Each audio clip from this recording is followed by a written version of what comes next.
আমরা এই মুহূর্তে জিরালিঘাম টুরিস্টে এসেছি।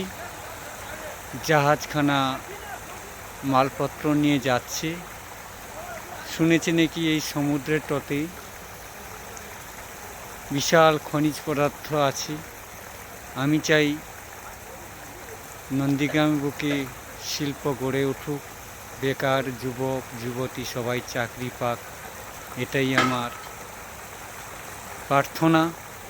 আমি একজন সৈনিক থেকে রিটায়ার হয়ে এসে দেশ বিদেশ সব জায়গা থেকে ডিউটি করে এসে এখানে শুটিং করে আমি ছাড়ছি। সমাজ উন্নত হোক, সবাই ভালো থাকুক। আমি একজন সমাজসেবী।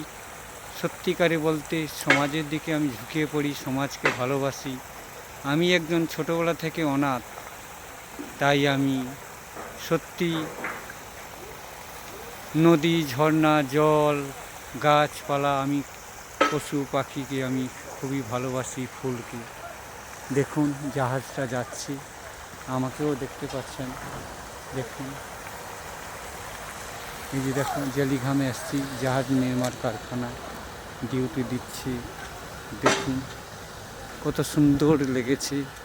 এখানে জাহাজগুলো রিপেয়ারিং হয়, দেশ বিদেশে তেল থেকে সব কিছু যায়। সত্যি দেখুন সমুদ্রের মাঝপথে এই যে বয়া, এইটা দিশা দেখি জাহাজগুলো যায়। কোনো মানুষ আপদে বিপদে যদি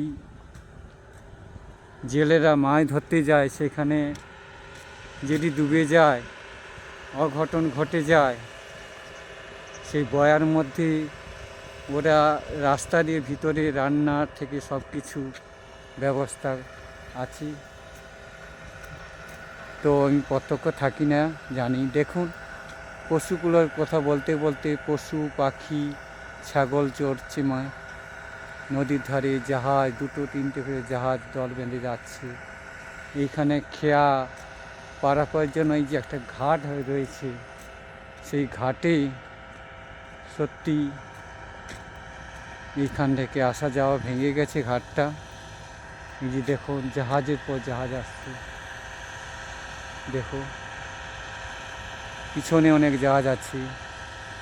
ওর উপারে গঙ্গাসাগরের ফুলডুবি পড়ে বলে শোনা গেছে, সেটা আমার জানা নেই। জেলেরা মাছ ধরছে। দেখুন আমাকেই দেখতে পাচ্ছেন।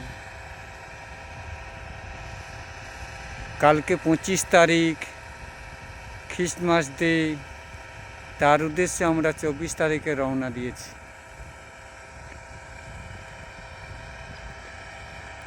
আমাকে দেখছেন। Thank you.